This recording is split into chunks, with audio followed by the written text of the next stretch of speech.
कई ऐसे घाट हैं, कई ऐसे मंदिर हैं जिनके बारे में अनेक कथाएं व्याप्त हैं।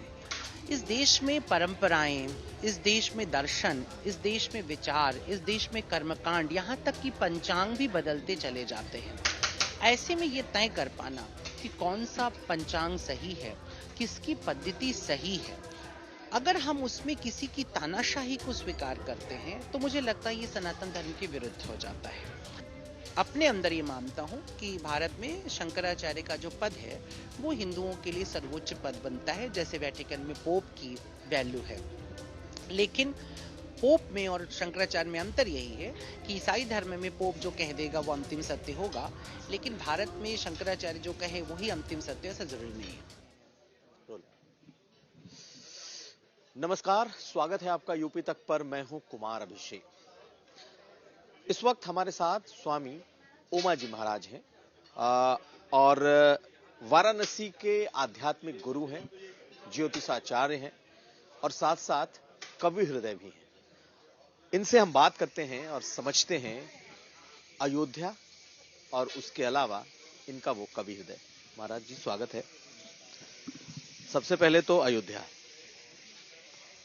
आपको बुलावा आया, नहीं आया, और अगर नहीं आया तो क्यों नहीं आया? देखिए, बुलावा तो मुझे लगता है मुझे आया है, क्योंकि प्रधानमंत्री ने अपने भाषण में पूरे देश को बुलावा दिया है। 140 करोड़ जनता को बुलावा दिया है। मैं उस 140 करोड़ जनता में ही हूँ, तो मैं तो समझता हूँ मुझे बुलावा है।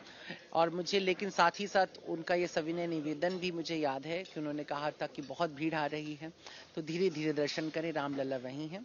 तो समय पर मैं रामलला के दर्शन के लिए पहुंच जाऊंगा जब थोड़ी सी भीड़ छटेगी और जाने की स्थितियां बनेगी।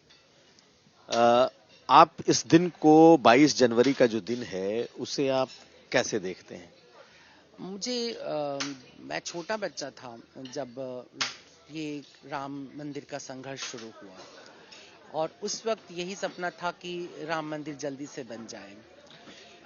मेरे आसपास बहुत से ऐसे लोग थे जिनकी उस वक्त उम्र 70-80 साल थी, 90 साल थी। वो भी चाहते थे राम मंदिर जल्दी से बन जाए। अब उनमें से कोई नहीं है।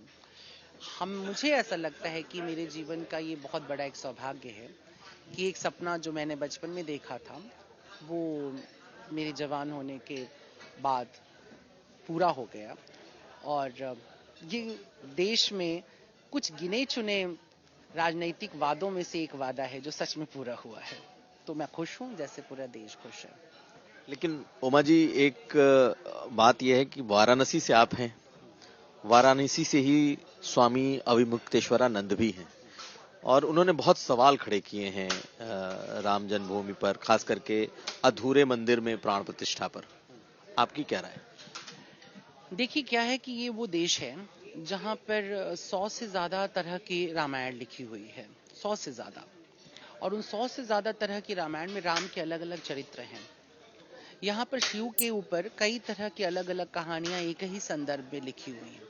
खुद काशी में कई ऐसे घाट हैं, कई ऐसे मंदिर हैं जिनके बारे में अनेक कथाएं व्याप्त हैं। इस देश में परंपराएं, इस देश में दर्शन, इस देश में विचार, इस देश में कर्मकांड, यहाँ तक कि पंचांग भी बदलते चले जाते हैं। ऐसे में ये तय कर पाना कि कौन सा पंचांग सही है, किसकी पद्धति सही है, अगर हम उसमें किसी की तानाशाही को स्वीकार करते हैं तो मुझे लगता है ये सनातन धर्म के विरुद्ध हो जाता है। तानाशाही किसकी? किसी के भी, चाहे वो कोई धर्मगुरु हो, चाहे कोई राजनीतिक व्यक्ति हो, भारत किसी की तानाशाही स्वीकार नहीं कर सकता है। ये भारत के चरित्र में नहीं है। तो यदि कोई व्यक्ति या कोई भी धर्माधिकारी यदि ये कहता है कि उसके अनुसार यह पद्धति सही नहीं है, और उसके समक्ष कोई दूसरा धर्माधिकारी यदि ये कहता है कि उनके अनुसार ये चीज सही है, तो मुझे लगता है कि परंपरा के भीतर हमको फिर लोकमत को या बहुमत को स्वीकार कर लेना पड़ता है। ये भारत में हमेशा से निर्णय करने का एक तरीका रहा है। तो बहुमत जो है, अगर वो 22 तारीख के उसको प्राण प्रतिष्ठा को का स्वागत कर रहा है तो मुझे लगता है वो सही है। बाकी अविमुक्तेश्वरानंद अथवा नित्यानंद जी महाराज जो भी शंकराचार्य हैं, वह जो भी बात कह रहे हैं, निसंदेह वो भी अपनी परिपाटी से, अपनी परंपरा से सही ही कह रहे होंगे। लेकिन चूंकि भारत इस विरोधाभास का ही एक गुलदस्ता है, जहां पर एक युग में आपने सुना होगा शैवों और वैष्णवों में इतने खूनी संघर्ष हुआ करते थे कुंभ के दौरान। फिर एक समय आया कि दोनों में प्रेम हो गया।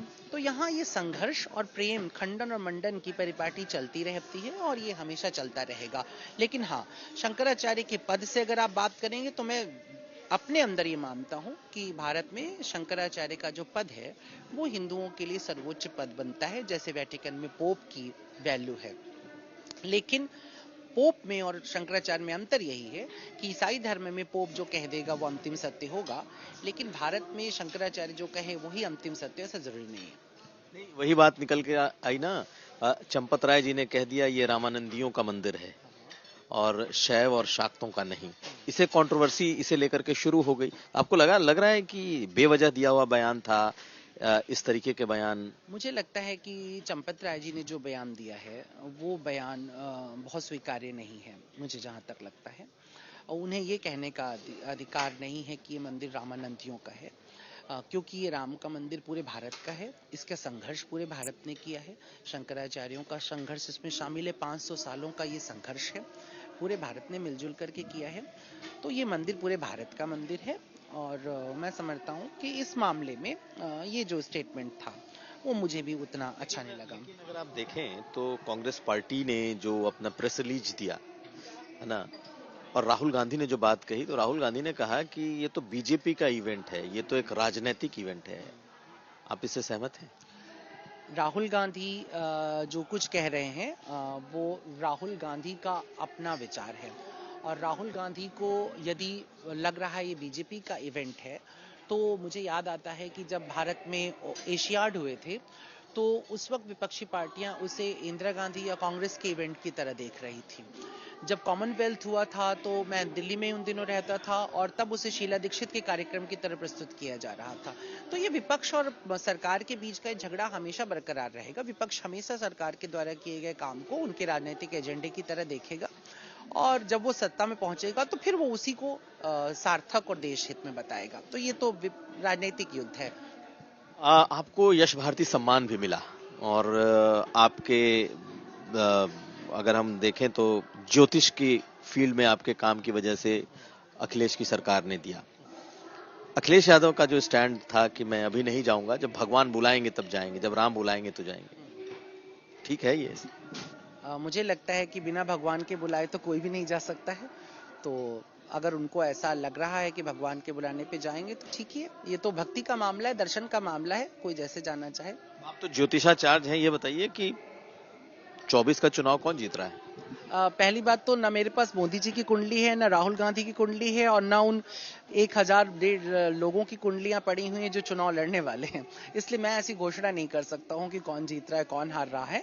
लेकिन मैं ये जरूर जानता हूं कि जो लोक मन को लुभा सकता है, लोकतंत्र का नियम यही है कि जो लोगों के मनों को, उनके हृदयों को जुटा सकता है, उनकी भावनाओं को पकड़ सकता है, वही देश की सत्ता में बना रहता है।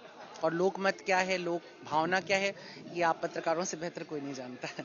आपने इशारे में कुछ इशारा किया है, लेकिन आप एक कवि भी हैं और आपकी एक बड़ी महंगी किताब आने वाली है, तो थोड़ा आपका जो कवि हृदय है, कुछ पंक्तियां हमारे लिए सुना दीजिए और किताब के बारे में बता दीजिए।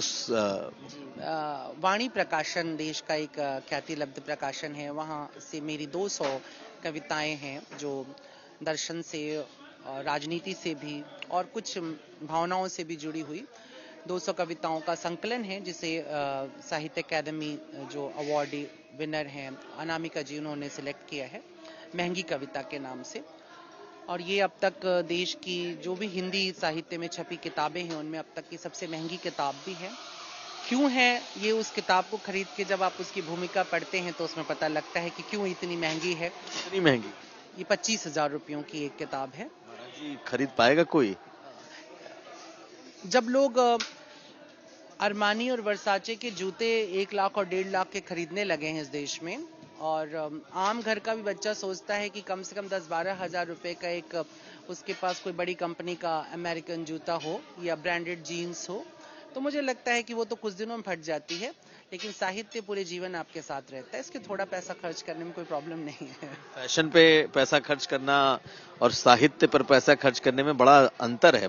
पता नहीं अब वैसे लोग जो जो जूते इतने महंगे खरीदते हैं, इतने महंगे गैजेट्स खरीदते हैं, साहित्य में उतना उनका इंटरेस्ट हो ना हो, ये तो आपने ऐसा दाम रखा है कि मतलब सामने वाले के लिए उसके पेज देखना ही मुश्किल हो जाएगा। तो ये शायद यही देखने का उद्देश्य भी होगा मेरा कि इस देश में साहित्य और भाषा महंगी है कि जूते महंगे बिक रहे हैं, ये पता करना भी जरूरी है। उस कविता में क्या है, कुछ कविता हमारे लिए अगर आप सुना दें। मुझे मेरी कविताएं तो मुझे याद नहीं होती हैं और मैं अपनी कविताएं लिटरली मैं याद नहीं कर पाता हूँ।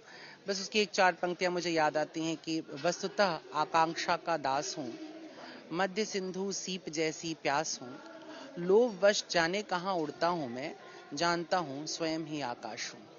बहुत बढ़िया, बहुत बढ़िया, और बहुत शुक्रिया यूपी तक से बात करने के लिए। तो हमारे साथ थे स्वामी उमा जी महाराज वाराणसी के, और इन्होंने तमाम मुद्दों पर यूपी तक से खास बात की। यूपी तक के लिए कुमार अभिषेक।